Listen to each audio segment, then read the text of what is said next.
Division podcast. I am your host, Khaled Abdallah, and I'm joined once again by my fellow host, Salman Huck. Today's episode is a redraft of the 2016 NBA lottery. As we discussed a couple weeks back, we were going to do some redrafts based on the biggest players in the 2024 NBA Finals, and who bigger than the Finals MVP himself, Jaylen Brown. So Jaylen Brown was drafted third overall in this 2016 draft. So we're going to go through the top 14 picks and talk about who was selected and who we would have taken instead. Or maybe we'll just stick with the original pick. Salman and I will both be making selections, so we won't do a snake draft or anything like that. We'll just trade notes and see who the other person drafted. We don't know at this point. I don't know who Salman drafted. He doesn't know who I drafted, so we're keeping it a bit of a mystery. And this was a really deep draft. We'll get into the details of it and, kind of the overarching themes from this draft a little bit later in the pod, but we'll start off with the number one overall pick. So the number one overall pick was Ben Simmons out of LSU, who went to the Philadelphia 76ers. He's had an interesting career, to say the least. Salman, who did you have the Sixers taking with the first overall pick? Man, this was tough, Holland. I'm not gonna lie. There were a couple of guys in consideration here, but I went with Domantas Sabonis. I think he might just edge out one or two guys here as the best player here in this draft. I mean, you kind of look at his resume. He's a 3-time All-Star. He's 2-time All-NBA. He's led the NBA 2 times in rebounding. And I think originally picked by the Magic here at 11 in the same draft and then traded to the Thunder later. But definitely an upgrade, man, for the 76ers, who at this point are just deep in the process. No real talent anywhere on this roster. And if you look at Sabonis, he's a guy. He's a double guy for his career. 15.6 points per game, 10 rebounds per game. Gives you 4.8 assists. Decent shooter from the 3-point land, 33%. Also, look at some advanced stats like his PER. He's like one of the highest in this class at 20.2. So just slightly gets the edge over here for me over guys like Siakam, Jaylen Brown, Brandon Ingram, those type of guys. And so I went with Sabonis. He's definitely one of the best overall players here in this draft. Yeah, I think it's hard to make a case against him. You can make a case against him. Before I reveal my pick, did you have any concerns with taking him while you have Joel Embiid? Because this was just before. I mean, Joel Embiid was, he didn't really play at this point just yet. Mm-hmm. He started really playing after this draft. He had been hurt. So was that part of your thinking? Was, all right, Embiid, we don't know about his health. So did you take that into consideration at all? A little bit, but I felt Sabonis's game could mesh with Embiid, like kind of like how the Spurs had it back in the day, the twin towers of Duncan and Robinson. I thought they could kind of mesh because Sabonis is a very good passer out of the post, Embiid as well, but and Embiid can shoot off the mid range. He's a decent 3-point shooter as well, so they could play off each other for sure. Whenever Embiid got healthy, we know Embiid eventually gets healthy, so yep. So I think they would have been a good pairing in Philly. I had the same thought process. I debated. I was like, I wanted to take somebody else just because I thought there might be some clash with those two guys. But I mean, Sabonis, he doesn't have much of an outside shot, but like you said, Embiid does. Maybe this Twin Towers approach comes back a little bit sooner than we're seeing it now in Minnesota. And like you said, the versatility of Sabonis and the fact that it's taken him a while to get to where he is. But this is a guy that finished, I think, top 10 in MVP voting last couple of years. He's really come on strong. And I think it's going to be a theme in the rest of this draft is patience and having patience with your picks, because we're going to look at a lot of these guys and they didn't do much the first couple of years, but they came on strong. So, I mean, I took Sabonis as well. I considered a couple other guys, but everything that you mentioned, all NBA, the resume, everything else, it was hard to pass him up and pick someone else, even though I did consider a couple other guys just because of the fit with Embiid. But again, at this point, Embiid hadn't really played at all, so we didn't know what to expect. All right, next up, the Los Angeles Lakers selected forward Brandon Ingram out of Duke with the second overall pick. Who did you have the Lakers taking second overall? I went with Pascal Siakam. maybe some concern fits there with Julius Randle on the in that spot as well. But again, Siakam's just too talented of a guy for me to pass up here. I mean, he has quite the resume as well. He's two-time All NBA All Star, two-time All NBA teams. So I think one second, one third team. He was the most improved player in 2019. And originally he goes 27th overall to the Raptors here. Again, Lakers are already in this rebuild mode. This is after the Kobe era has just ended, and I know they have Randall, they have Nance Jr., so maybe it's hard for him to play with those guys, but he definitely could, play center. He could have ran center with Randall at the four. Um, but who knows? Maybe he's part of that AD package anyways in the long run and doesn't matter. But I think he was definitely worth the number 2 pick here ahead of and Brendan Ingram wasn't a bad pick. He's a talented guy in his own right and maybe a better roster fit here for the Lakers as they're constructed at this time. But Siakam was just slightly more talented for me. And if you look at some advanced stats like the PER and the value over replacement player, he's definitely higher than Ingram and Jaylen Brown as well. So Yeah, he's near the I went with top. Siakam. Yep. Yeah, with VORP and win shares and all that stuff, box score plus minus. Who I think Ben Simmons is the top of the class in box score plus minus. Maybe because he hasn't played in like 3 Yeah, years, but he hasn't played in 3 years. Yeah, we'll yeah, get to that. yeah, exactly. So I went a little bit of a different direction. I debated this for a long time. We texted a little bit about how this is a really tough draft, and for the reasons that you mentioned, there was a bit of a logjam. At small forward, power forward, whatever on the Lakers. They did draft Julius Randle, who I think was coming into himself at this point. I looked at their two guard position. They only had Jordan Clarkson, and who's worth anything at this point. The next year they ended up with they had KCP, they had a couple other guys where it's like, okay, you have a little more talent here, but this season they didn't have anybody.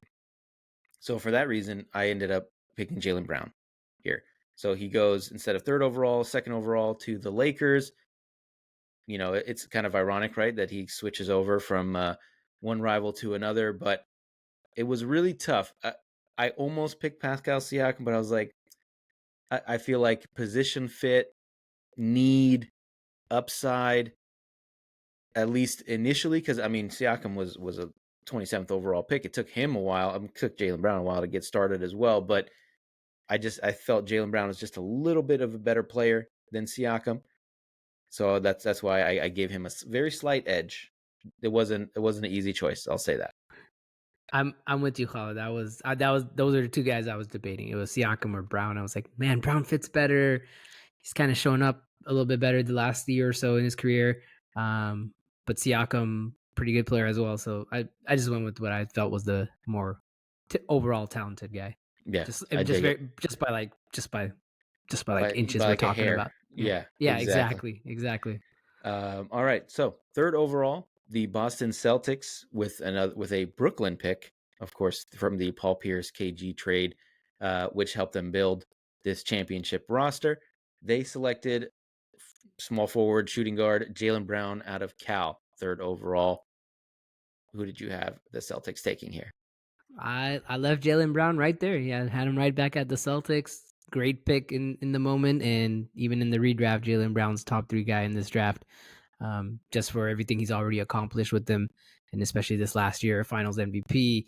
He's just really kind of coming into his own, and he's kind of. And it's hard to say. Like you might say, hey, Brown. You might see Brown as the 1A on this team and Tatum as the 1B, or some people say Tatum's the 1A and Brown's the 1B. But they're very close in terms of talent and leadership on this team. So definitely a talented guy, and Boston made the right pick. It's hard to separate the two guys. I think with Tatum and Brown, it's like this.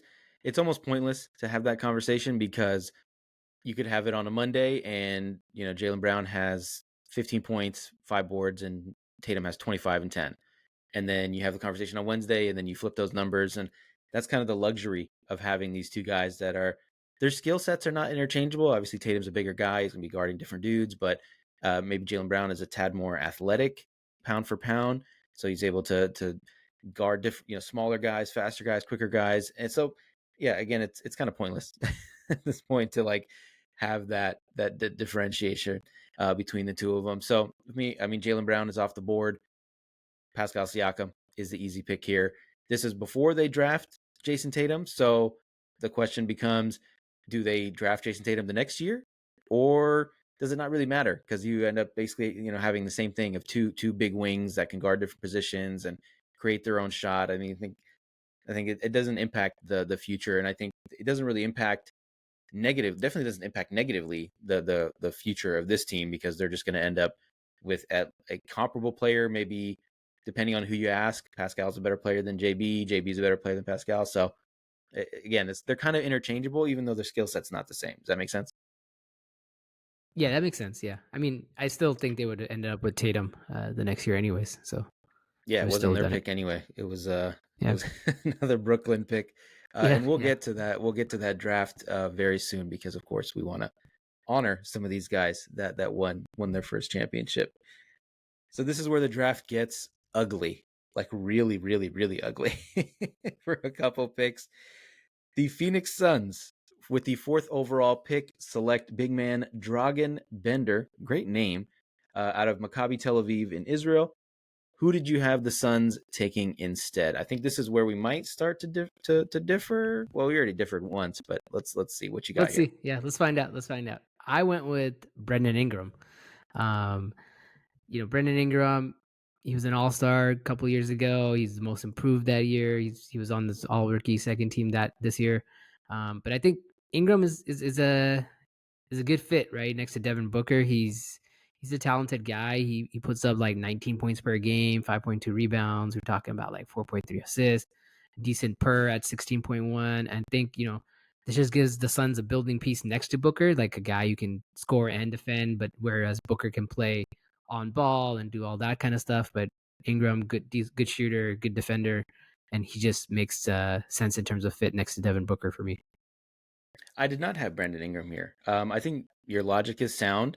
I had him going a little bit later. Maybe we have different takes on his skill set. I just worry about his injury history and the fact that he Sure, seems to yeah, only play sure. like 50, 60 games a year.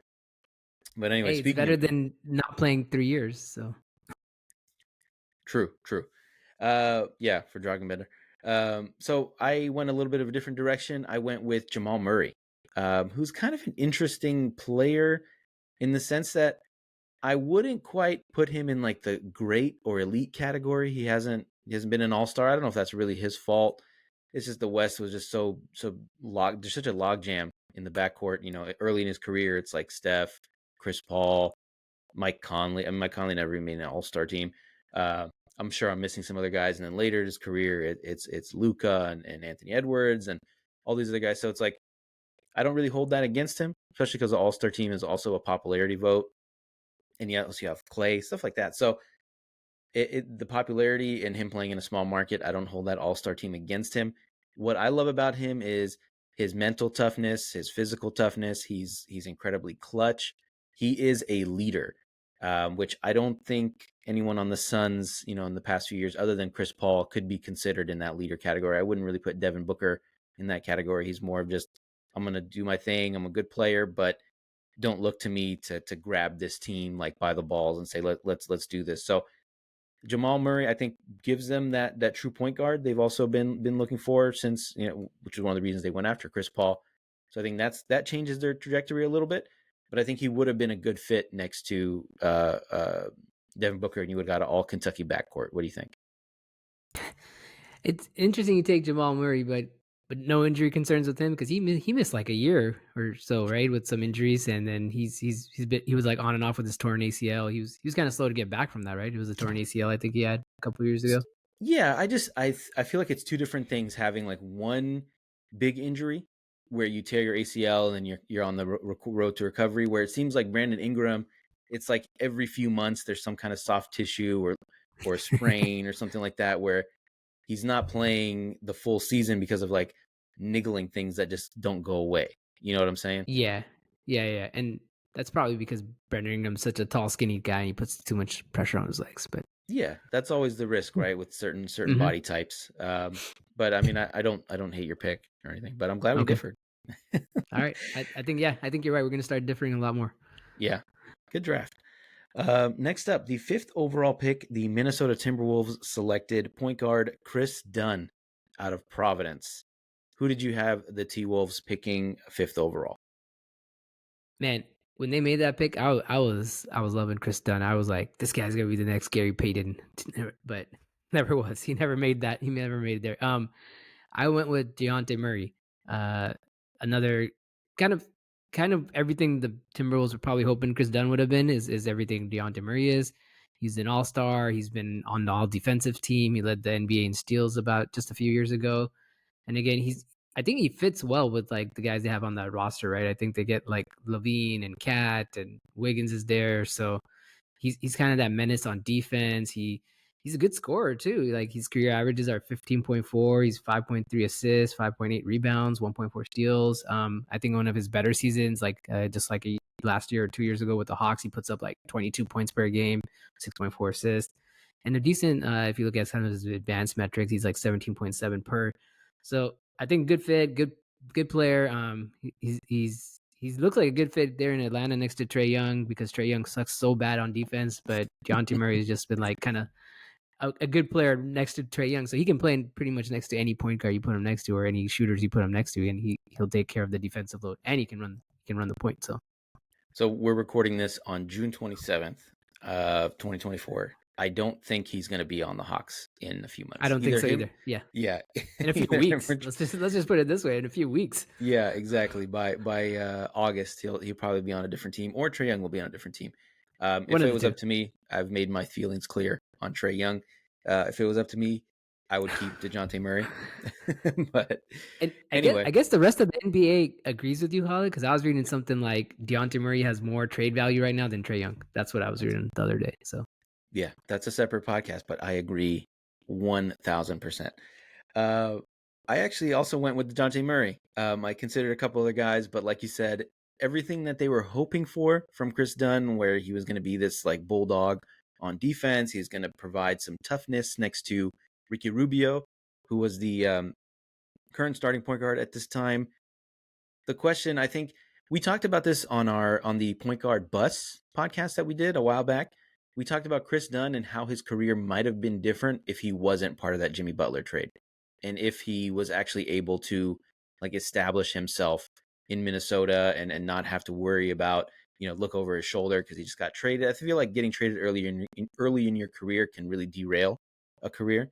And I think he's a talented player. He's still in the league, which is something. I mean, a lot of these guys in the lottery are not in the league anymore. So it's a credit to him for that. But all the reasons you mentioned, DeJounte Murray, great defensive player, can run a team, a little bit of a late bloomer. Again, this is a theme in this draft where patience is key. I don't know if Minnesota would have been patient. They probably make that trade again, even though, well, maybe not with hindsight, considering the way Jimmy Butler left. But I think they still make that trade anyway because he did get them to the playoffs for the first time in a long time. So, or at least the play-in. But anyway, I know they were the 8 seed with Jimmy Butler that one year. yeah, until they were he the blew 8th seed. things up. So Yeah. maybe they still do it anyway. But yeah, Where he apparently slept with Cat's girlfriend or something like that. I don't know. There's so many rumors. Jimmy Butler always leaves a trail of destruction in his wake. Great player, but a bit of a head case. Yeah, so we agree there. All right. The next pick, the 6th overall pick, the New Orleans Pelicans select shooting guard Buddy Hield out of Oklahoma, who nobody really knew how old he was. There were some rumors that he was actually older than he is. It's because he was born in like Jamaica or something, right? He's from the Bahamas. Either Bahamas. they knew how old he was and he was just like 26 when he got drafted. I think even now people don't know how old he is. Yeah, he's an older player, an older draft pick, not one of these like 19, 20-year-old guys. Anyway, he was great at Oklahoma. So he goes 6th overall to the Pelicans, ends up getting traded in his rookie year as part of the Boogie Cousins trade. So doesn't really have much of a legacy in New Orleans. But who did you have the Pelicans taking here? Yeah, I had the Pelicans actually taking Fred VanVleet, who was actually undrafted in this class. VanVleet won a championship with the Raptors in 2019. He was an All-Star in 2022. I know they already have like Drew Holiday at point guard, but VanVleet is the type of guy you could put next to Holiday there, and they could have flourished together. He's like a 15 point per game, 5.7 assists, 1.4 steals kind of guy. Great on even on the advanced metrics. He's 16.3 on the per. And if you look at one of his best seasons on the Raptors, which was like the 21-22 season, he has like 20 points a game. He's 6.7 assists, 1.7 steals. So he would just been a really good talent right next to Drew Holiday and Anthony Davis. And then who knows? Maybe he's part of that. Buddy Hield was part of that trade. So maybe Van Vliet still gets shipped out to Sacramento as part of that Boogie Cousins trade that happens. But again, talented guy. Surprised that he was undrafted. I remember watching him a little bit in college. He's coming out of Wichita State at that time. He was having a great run. I thought he was a pretty good guy. So surprised he ever went undrafted here in this. I thought maybe a second round dude, late first round guy, but undrafted was shocking. He's just small. I think that was the main knock on him, but he was part of that Wichita State team. Who was that white guy on the Knicks? They were both. They made that deep tournament run together. The white blonde dude. Ron Barker. Ron Baker. Yeah, that's right. Baker, not Barker. Baker. Yeah, close Ron enough. Baker. I was close. Yeah, you were. It sounds like a black dude. But yeah, he ends up on the Knicks for a couple years. But yeah, I mean, they had made a great run in the tournament.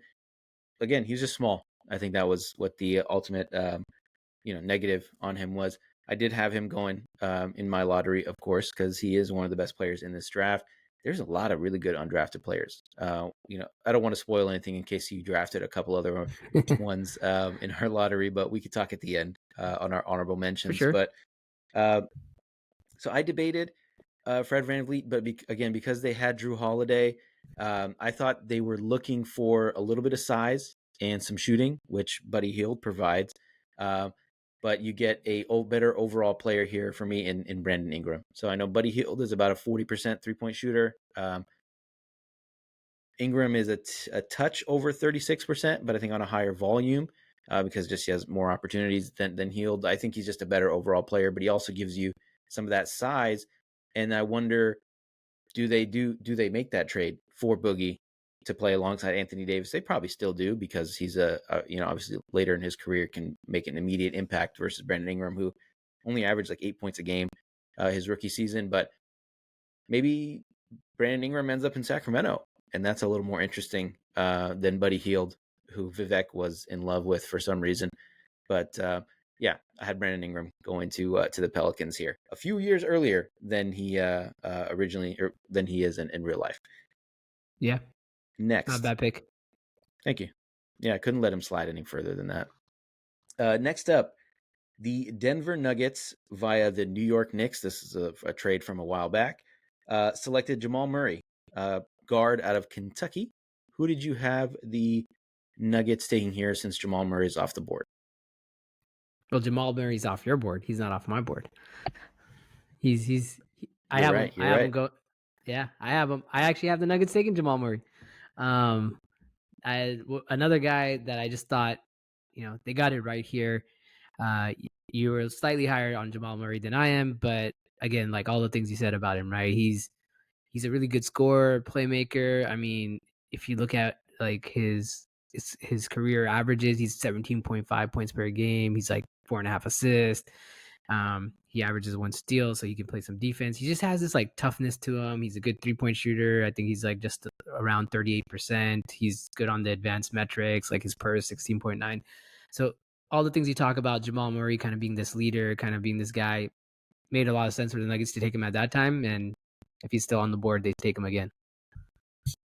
Yeah, my bad. I've got him mixed up. Yeah, he was off the board for me. You don't know my picks, so that's why. I don't know my picks until I say them. Yeah, that's what makes things exciting.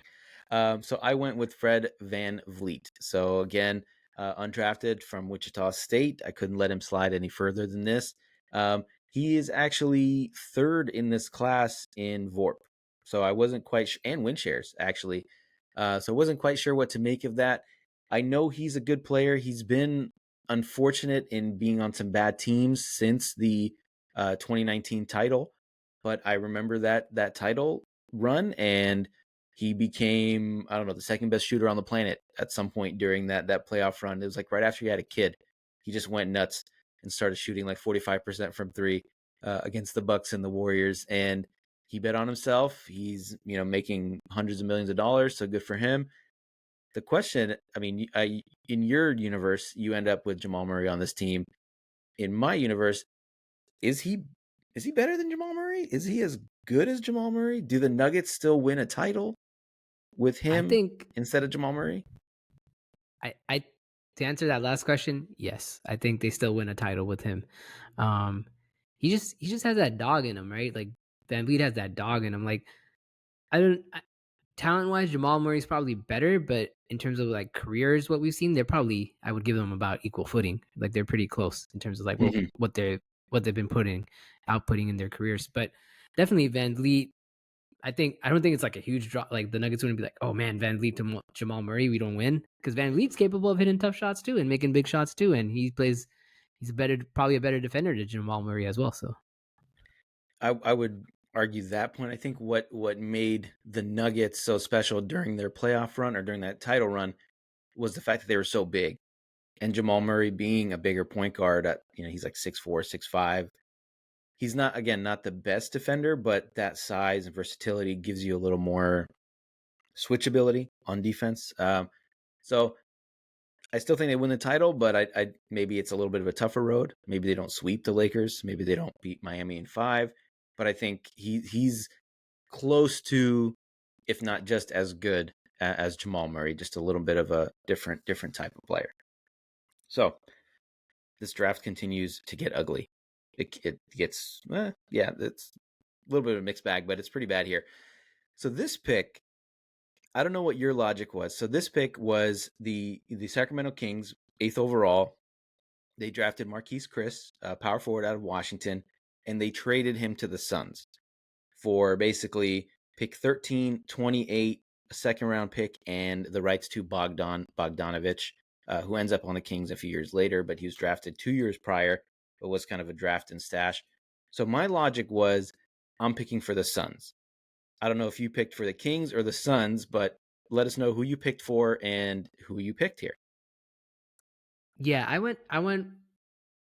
That's a it's a good point, Holly. 'Cause I thought about it more as picking for the Kings because they drafted Chris, but they already had that agree. Like maybe, I guess maybe they already had an agreement. They don't have that agreement in place with the Suns until after they make that pick. I think, Well, right? that's Is that that's the annoying thing about the NBA draft versus the NFL draft. It's like the NFL, you can just trade the pick, and so yeah, for example, the Chiefs and the Bills, when they swapped picks at the end of the draft, the Chiefs just made the pick. But in the NBA, exactly. basically, you call the other team, you say, "Hey, we want to trade you the 8th overall pick. Who do you want us to draft?" And then it becomes, okay, pick Marquise Chris for us, and we'll send you this back. So it's just like it's a little bit annoying. It's a little bit hard to keep track Yeah, of. it's a little hard to track. Yeah, exactly. I agree with Yeah. you. So I didn't do So that. I made this. I was gonna say I didn't do that with the picks prior. Sorry, with trades before the draft, because that's just ridiculous. I can't go back 3 years in Yeah. time. I mean, Hmm. it's a pointless exercise. So for this one, for the draft night trades, I went with I'm gonna pick for the team that made the trade. So Mm, again, in this case, it's the Suns, but that makes I mean the sense. Yeah. logic's probably still the same. So who did you pick for I the mean, Kings yeah. I here? mean, the guy I took could have fit on either or. So I took Ben Simmons here. So I didn't let him slide too much further down here. I mean, look at what this guy did earlier in his career. He's a 3-time All-Star. He's NBA All Third Team. He's 2-time Defensive All First Team. He's Rookie of the Year, All Rookie First Team. He leads the NBA in steals. Um, and if he doesn't have these injury concerns where he's missed the last 3 years, where he's basically only played like not even a full NBA season in the last 3 years. I think he's played 62 games in the last 3 years, missing like 1 year entirely. We're still probably talking about him as a top 3, top 4 guy in this draft. So I know not the best career trajectory right now, but if he gets back to the kind of the player he was, he's talented. There's no question about that, right? Like if you look at his career stats, he's like a 14.4 points per game, 7.8 rebounds, 7.4 assists, 1.6 steals, and almost 1 block a game. So, and you look at his career per, obviously because he's not playing because of injury, but he has like a career per of 19, which is pretty like second. That would be like second in this class. And though he's a terrible shooter, he shoots like 15% from 3 pointers. And I know he got a lot of scrutiny in Philadelphia and on the Nets and stuff like that. And this back injury is concerning. So maybe it's like leads to a shorter career, Mm-hmm. but he's definitely a talented guy, right? And you could have put him on the Kings. He would have been a great fit. He would have, played with these guys, Boogie, Afalo, Rudy Gay, whatever, or he becomes the leader on that Kings team. Or he goes to the Suns and he fits right next to Devin Booker and he fits right next to Brendan Ingram, right? Like he's he's that type of player. And man, could you imagine the Suns if they made this trade to get Ben Simmons? They have Devin Booker. They have Brendan Ingram. They're a pretty set squad at that point. Yeah. So Ben Simmons, talented guy. Injuries obviously a concern. Maybe I don't know where you have him going, but this is definitely like a spot where I'm like, okay, I think yes. you see me smiling here because this is funny to me. Maybe we're spending too much time together on these podcasts because I made the Uh-oh. exact Did you same go Ben pick. Simmons? Oh I damn. Okay. did, I did. I think we just view we the way we watch basketball college is probably the same, right? So and the way we view these guys like the same. Like I think that's the problem. Except you love Trey Young for some reason, and I don't. Maybe that's a big difference. But yeah, I mean, It's the hill I had to die on college. I was like a big Trey Young guy coming into the draft, and like I was like talking mad crap to like Luca supporters. I was like, nah, Trey Young's gonna be better. Like so now this is like the hill I'm on. I'm just dying on it. College. Like I know he's not as good, but I'm down on the Trey Young hill now. yeah, like I said, I think we're probably just like spending too much time together because, like I said, I had the same thought here with Ben Simmons. It just I couldn't ignore the resume in the short period of time, all the things you said, the All NBA, the All Defense, and again, in making the pick for the Suns, I think that the logic applies for the Kings as well. Is the pressure that came with playing in Philadelphia? You're in a big market. All of a sudden, you're part of the process. All of a sudden, Joel Embiid is a good player. Um, for some reason, the Philadelphia medical staff is cursed because he breaks his foot in summer league. Uh, and shortly after, Markel Fultz has his issue. There was another guy that they traded for Mikal Bridges, or part of the Mikal Bridges trade, who missed basically his entire rookie season and didn't really play in the NBA, again because of medical issues. So I wonder if he goes to Phoenix, there's a lot less pressure. There's a lot less happening in the background. Uh, he's dealing with a better medical staff. Phoenix's medical staff is known for being really good. So maybe that extends his career, but I could not ignore the talent that he has. And I really think, I mean, I thought I was going to have to convince you, but he was on his way to being not just a great player, but like an all time great player until his mind and his body 100%. betrayed Yeah. him, Yeah. you know? 100%. Like his career was like heading on like a LeBron esque trajectory before the injuries. Like he was that kind of all around type of guy. Minus the 3 point shot. Like his 3 point Mm-hmm. shot was always disgusting, but that's kind of like the trajectory you kind of saw him going, and then gets hurt and he's like down now. Yeah, and then you wonder, was this just him the whole time because he didn't want to shoot threes in college? He wasn't super competitive. He was just they didn't make the tournament, which is surprising. I mean, it's not like LSU is a basketball powerhouse, but you think, all right, you'd at least make the tournament if you're that good and that competitive. Uh, so there was some strikes against him early, but that's a whole separate podcast, which we've done. Me and Okasama did Yep. basically the tragedy of Ben Simmons podcast, so we covered that at length, but yeah, I think his talent, especially in this draft, which has a lot of good players, there's not many great players, and his potential is, again, could be an all time great. So, next up, the Toronto Raptors make with the 9th overall pick, select Jakob Pertl, center out of Utah. Who did you have the Raptors picking here? I went with another undrafted guy here, Khalid. I went with Alex Caruso. Um, Oh, he's got quite the defensive resume here. He's a 2-time All Defensive player, 1 time first team, 1 time second team. And I know he's not the best offensive player, but I would put him here just because of his fit next to like guys like Lowry and DeRozan. He could kind of come in. You could move DeRozan down to the 3. You could play the 2, Lowry at the 1. And I didn't think Toronto really needed a center because they had Valanciunas here at that point, but maybe I forget if he's like on his way out at this point. But I just because of his defensive resume, I thought he'd be a great fit here on the Raptors, and that's why I took Caruso here. I had him going a little bit later. Maybe you're higher on Caruso than I am. Maybe just for the same reasons, I'm higher on Jamal Murray than you are. Uh, I ended up just going with Jakob Poeltl again. I thought he made Really? sense Okay. for Wow. them. Yeah, this was already this was a 50-win team. I mean, they had this pick through a couple of their trades from a few years back. I think 3 years prior. So they were able to pick at this this high of a draft slot because of a trade. So they were a really good team. I think Caruso, it makes sense. Caruso would have been an impact player for them. I do think they needed some defense in the front court. I mean, like you said, they had Jonas, but he's not much of a defensive player. He's more of, he can stretch the floor a little bit. He's more of an offensive guy. I like Pirtle. I thought he would have been a great fit just about anywhere because he is that defensive anchor. He's a good rim protector. He's a good role guy. So I see the logic, but I wasn't able to make that big of a leap, I think, for Caruso from undrafted to ninth overall. But I get it. Next up, the Milwaukee Bucks select Thon Maker. I used to say Maker, but apparently it's Maker. Power I always forward. thought it was Maker, but sure.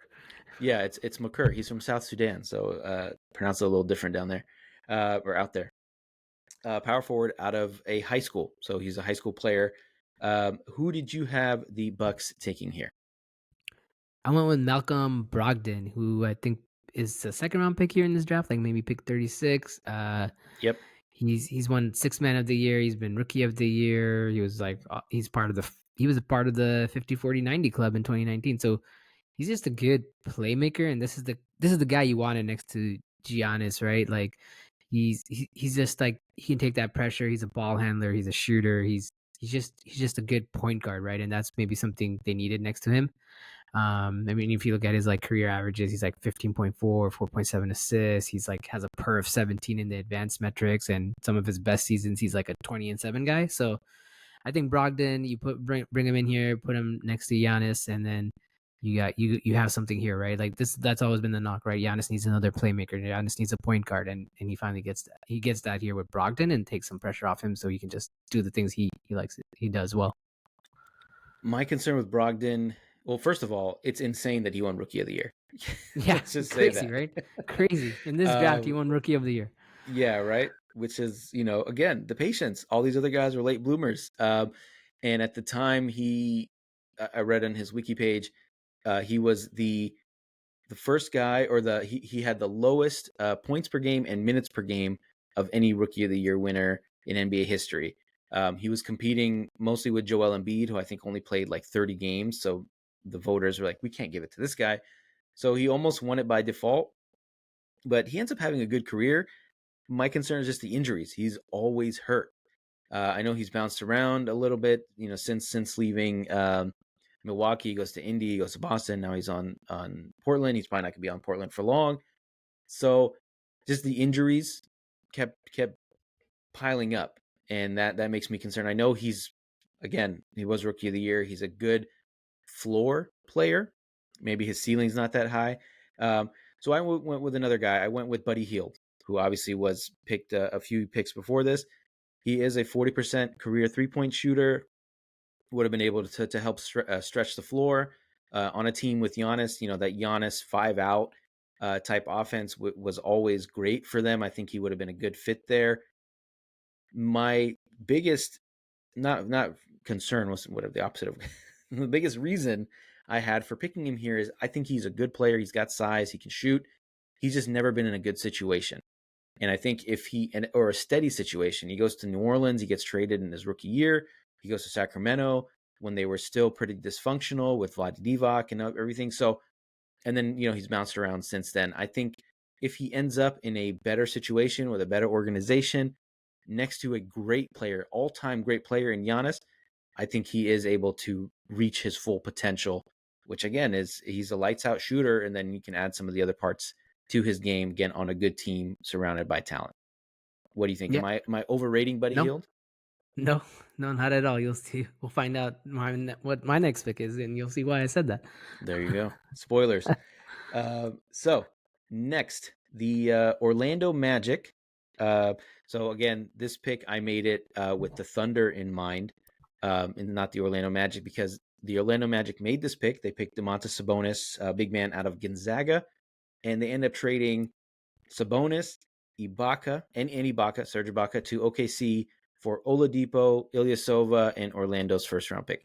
Before you tell me who this pick was, I remember, maybe you're on the same page as me, watching this draft, not knowing that Kevin Durant at this time was going to leave OKC and being hella upset. because I was like, man, Oladipo next to Russell Westbrook and Kevin Durant. I liked Ilyasova. You know how I feel about Ilyasova.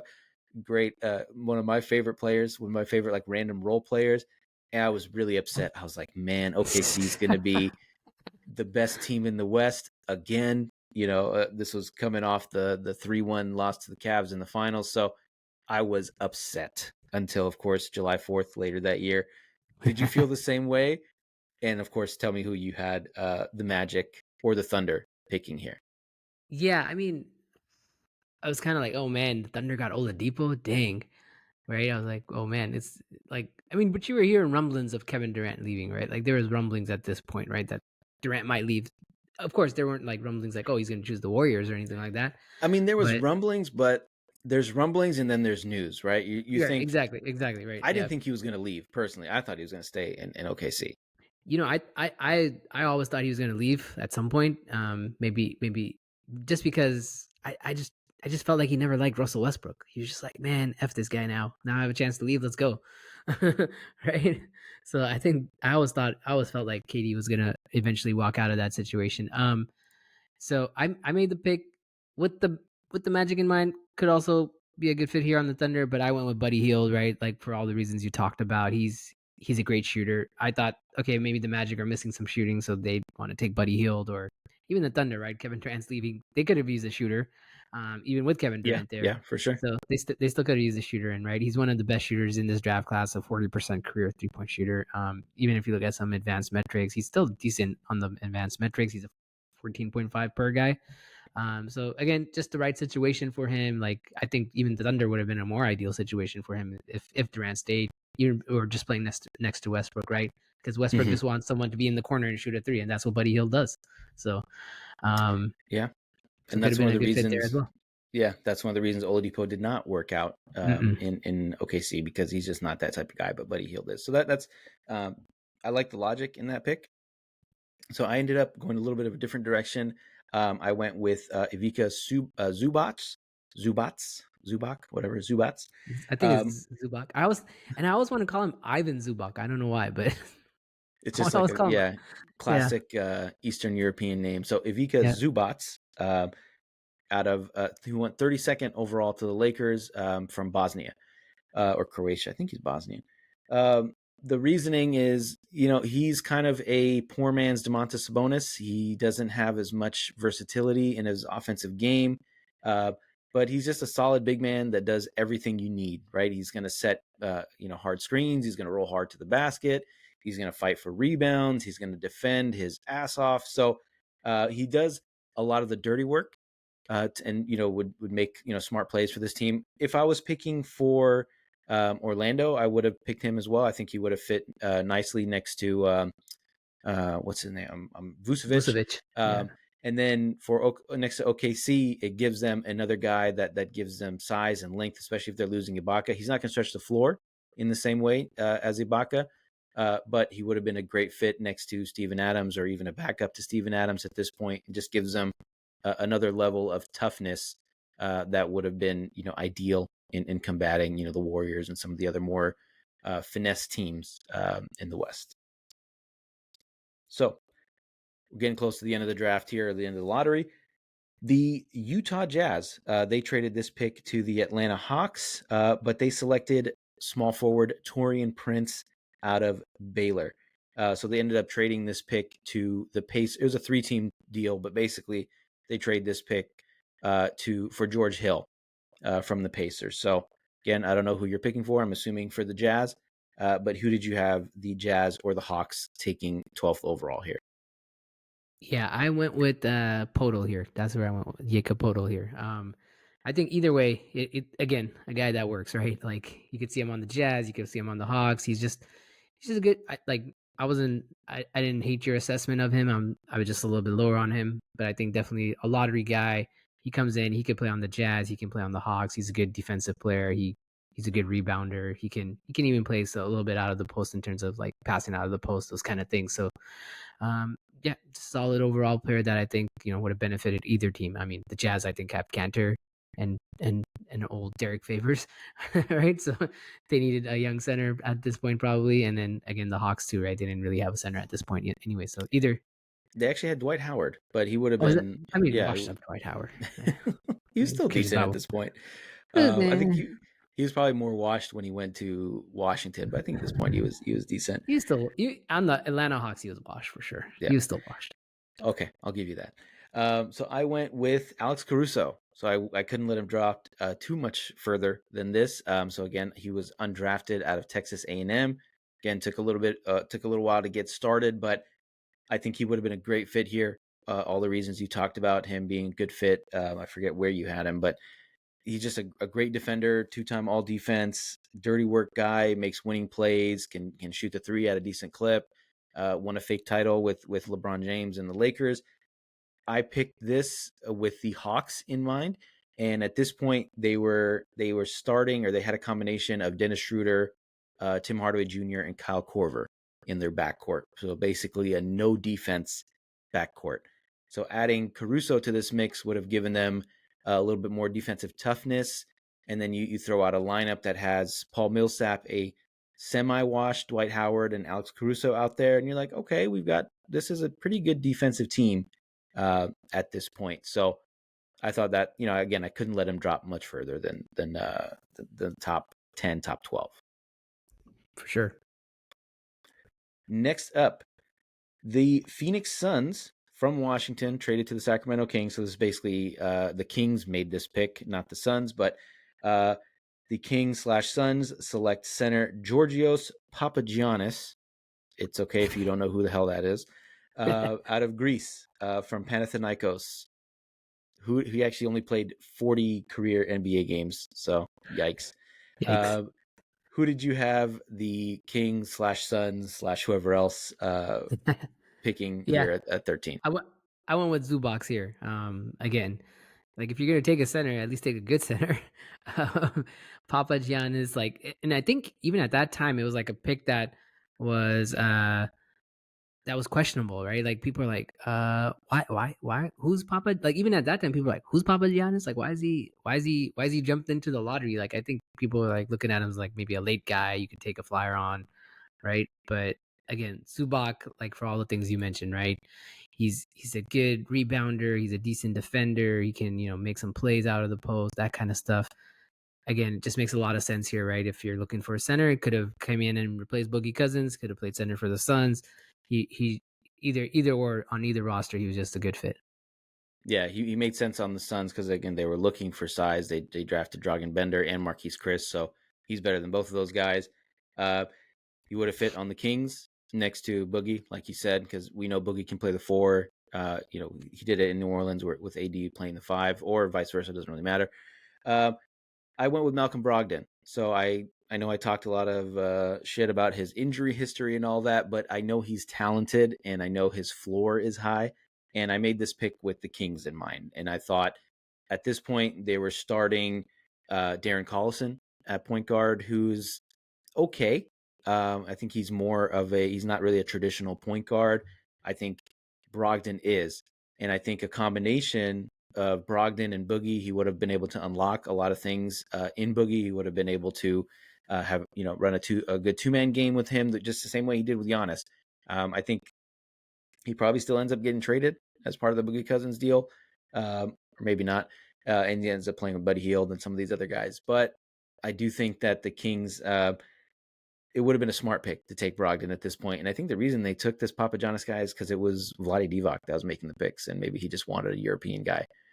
Maybe he was just like enamored with this guy in the EuroLeague. I don't know, but we made fun of it at the time, and then even now they just call him Papa John out here. And again, he did not do much in Sacramento. All right, the last pick, definitely not least, because at least he played in the league for a little bit. But the Chicago Bulls drafted shooting guard, small forward, Denzel Valentine out of Michigan State, who a lot of people joked was at Michigan State for 30 years or something. He was just there He was there for a while. forever. It seemed like.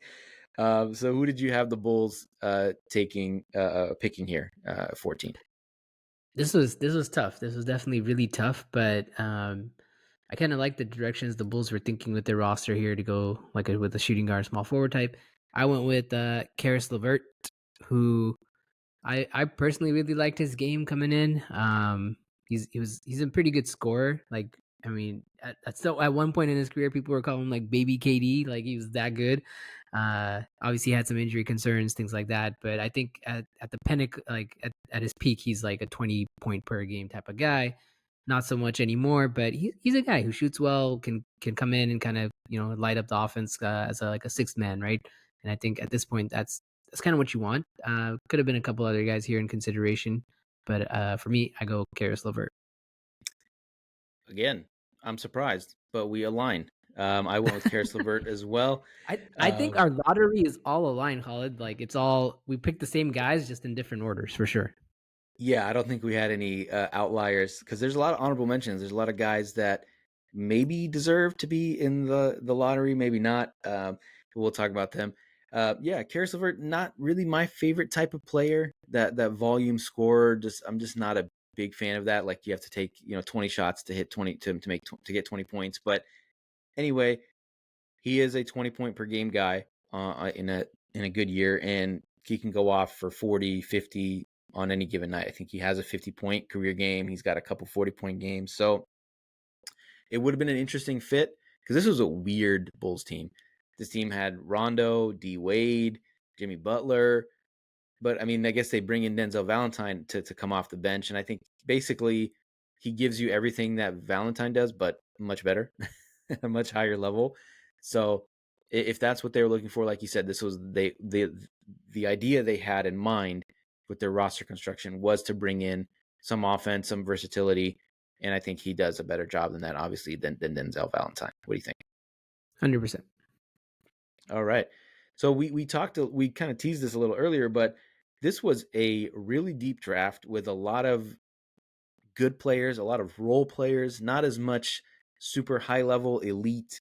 There's a couple all NBA guys, but I don't know if there's anybody that would be considered an all timer. Maybe by the end of their career, if Jaylen Brown racks up a couple more championships, or uh, Pascal Pascal. Siakam, or Yeah. Sabonis. I don't think he's Bonus. winning a title in Sacramento, but It's okay. He'll eventually come to the Warriors. Don't worry. there you go. But just the undrafted guys, these are some of the names from the undrafted list. So again, we talked about Alex Caruso, Fred VanVleet. There's also Derrick Jones Jr., who was really good for the Mavs this year in the playoffs. Gary Payton II, who was, integral part of the Warriors championship team. Damian Lee, decent role player. Daniel House, role player. Dorian Finney-Smith, good role player. And Bryn Forbes. So a lot of guys just on the undrafted list, which was really deep. Did you have anybody on your honorable mentions? Is there anybody that you thought maybe could sneak in there into the lottery and you just were like, maybe not? No, I think if anything, it would have been one of those undrafted guys. Maybe Chris Dunn, maybe, but not. He wasn't quite there. Like he might have been a first round pick, not a lottery guy. Malik Beasley, maybe first round pick, not a lottery guy. So that's really it, man. That's where I was. That's where I was. Yeah, there was not too many. Maybe George Niang, but I think he's right on that cusp. Bo Cruz, aka Juan Hernan Gomez, star of the movie. I was like, He Bo actually, Cruz. yeah, right. Like, who the hell's Bo Cruz? He went I 15th remember. I overall. remember that movie, that Adam Sandler movie, right? Yeah, exactly. So he goes 15th overall. I just want to throw his name out there for fun. And then he said Malik Beasley, Furkan Korkmaz. So a lot of guys that could at least play in the NBA and are still in the NBA, later in this draft, in the second round, whatever. And somehow, we talked about this beforehand, the Warriors end up with Damian Jones and Patrick McCaw. So they could have drafted any of these other guys on the undrafted list or any of these, fake honorable mention guys and would have gotten better players than those two. I But mean, it's just, they were super high on McCaw too. Remember? he is a 3-time champ. So, Technically, so is Damian Jones. Is he not? well, I don't know. I Or think two times? It's 2 times. Yeah. McCaw won with the Raptors too. He probably played like Oh, that's 1 right. minute. Right. Damian Jones was like a 2 time champ. 2 times. Yeah. Yeah, McCaw played like 1 minute during that Raptors title run, and he Yeah. gets a ring. So it's wild to me that you can have 2 picks in a draft that is this deep with this much, mid-level to like sort of high-level role player talent and just completely whiff. And then you can pick a guy, in the second round, and he ends up winning Rookie of the Year. But the main theme, we talked about this earlier, but the main theme from this draft is sometimes you just have to be patient. There's all these guys, all the talent that we mentioned, the All NBA list, the All Defense, and the guy that won Rookie of the Year is, for me at least, he went 13th in this draft. So sometimes you just got to give these guys time to develop, especially when you're drafting them this young, when they're 18, 19, 20. I know NBA teams, NBA fans don't like to hear that patience can pay off. I mean, shit, in the NBA Finals, look, we talked about that. Patience was a major theme there. But any kind of overall thoughts on this draft and how it went, and like any big thoughts or major surprises that you thought of from this draft? No, not really, man. Like, I think the only surprise was how good the undrafted players in this draft actually end up becoming. Like, normally you're talking undrafted guy, you're like maybe a best rotational guy. But a lot of these guys were like, sixth men, or like, they get paid big money later on, like Caruso, Van Vliet, they get paid big contracts. I mean, Gary Payton, part of an integral run. I mean, you got like pretty good role players. Like, they definitely better than the guys that are picked in even the top five, like Draken Bender. Like, they were much better than Draken Bender. So you just never know, and that's the whole point of these drafts, right? Sometimes it's a crapshoot. Sometimes that's why we do these redrafts, right? To see how do these NBA teams do, and they're not doing that well because they're not picking the right guys. A lot of flameouts in the lottery. Yeah, exactly. Patience is a virtue for a reason. Thank you guys for checking us out. Please make sure to leave us a review, subscribe wherever you're listening to or watching this podcast, and make sure to check us out on all the major social media platforms at 4040 Vision Pod. Thanks so much. Appreciate you, man.